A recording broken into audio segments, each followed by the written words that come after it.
अगर आप भी चाहते हैं कि आपके जीवन से सारे दुख दूर हो जाएं और आपके जीवन में खुशियां हों, एक स्वस्थ शरीर हो, व्यापार में तरक्की हो, अगर आपके विवाह में रुकावट आ रही है वो भी दूर हो जाए और आपका एक बहुत ही अच्छा पार्टनर जीवन साथी आपको मिल जाए, नौकरी में तरक्की मिले, और अगर आप चाहते हैं कि आप घर लेना चाहते हैं, स्वस्थ शरीर चाहते हैं, तो इस दिन आ रही है वैशाख पूर्णिमा 23 मई 2024। जी हाँ, हिंदू धर्म में इसका बहुत ही महत्व है और इसे बुद्ध पूर्णिमा के नाम से भी जाना जाता है। तो आज मैं आपको इसके कुछ बहुत ही आसान उपाय बताऊंगी जिन्हें करके आप जीवन में खुशियां ही खुशियां ला सकते हैं और माँ लक्ष्मी की कृपा को प्राप्त कर सकते हैं। इस दिन गौतम बुद्ध का जन्म हुआ था और इसे राधा रमन लाल जयंती का उत्सव भी इस दिन मनाया जाता है और माता लक्ष्मी और विष्णु की पूजा का इस दिन विशेष महत्व है। अगर आप इस दिन महालक्ष्मी अष्टक पाठ सुनेंगे तो आपको माँ लक्ष्मी की बहुत ही कृपा प्राप्त होगी। इस दिन चंद्रमा अपनी पूरी चमक में होता है और ये पूर्णिमा इस दिन महत्वपूर्ण इसलिए भी है क्योंकि ये गुरुवार के दिन पड़ रही है। गुरुवार का दिन बहुत ही शुभ होता है और इस दिन स्नान दान करने से और विष्णु भगवान की पूजा करने से आपको बहुत विशेष लाभ मिलता है। तो अब नोट कर लीजिए समय, ये किस दिन वैशाख पूर्णिमा शुरू हो जाएगी। वैशाख पूर्णिमा 22 मई को शाम 6:47 पर शुरू हो जाएगी और 23 मई 2024 शाम 7:22 तक यह पूर्णिमा रहेगी। इसलिए इस पूर्णिमा को गुरुवार को ही मनाया जाएगा। अब है ब्रह्म मुहूर्त। ब्रह्म मुहूर्त शुरू होगा सुबह 4:04 से और ख़त्म होगा सुबह 4:45 पर। इस दिन नदी में स्नान करने का विशेष महत्व है। आप नदी में स्नान कीजिए, आपकी नेगेटिविटी सारी दूर हो जाएगी और आपकी मैनिफेस्टेशन के लिए आपके चक्रास खुल जाएंगी, आपकी वेगस नर्व भी एक्टिवेट हो जाएगी। जो चंद्रोदय का समय है वो शाम को 7:12 पर है। इस दिन अगर आप चाहें तो सत्यनारायण की कथा अपने घर में करा सकते हैं। अगर आप सत्यनारायण की कथा कराएंगे तो माँ लक्ष्मी की आपको विशेष कृपा प्राप्त होगी और आप इस दिन व्रत भी रखें और चंद्रमा को अर्घ्य दें।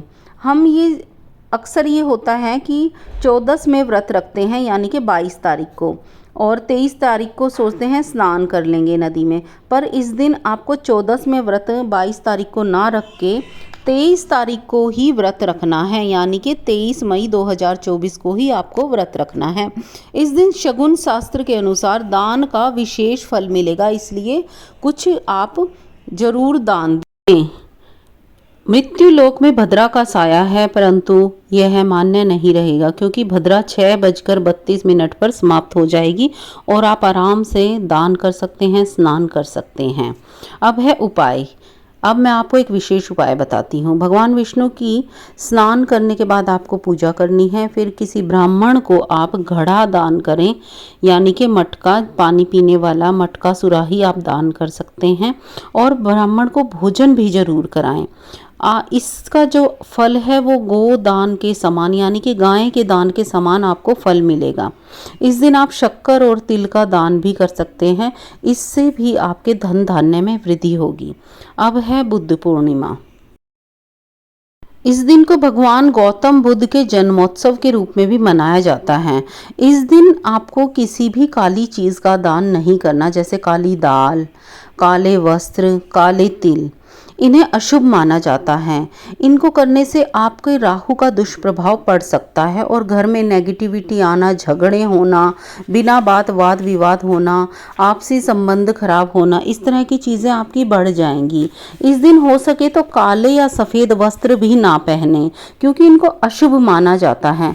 सबसे अच्छा है आप हल्के पीले रंग के कपड़े पहने, इससे मन में प्रसन्नता के भाव बढ़ेंगे और आप स्पिरिचुअल बनेंगे, यानी भक्ति भक्ति भाव भी आपके अंदर बहुत ज़्यादा बढ़ेगा। अब है क्या करें, इस दिन आपको क्या करना चाहिए। इस दिन पवित्र नदी में स्नान करना चाहिए। आप चाहें तो गंगा नदी में स्नान कर सकते हैं।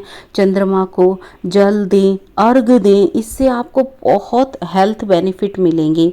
इस दिन आप चाहें तो सत्यनारायण की कथा अपने घर में रखवा सकते हैं।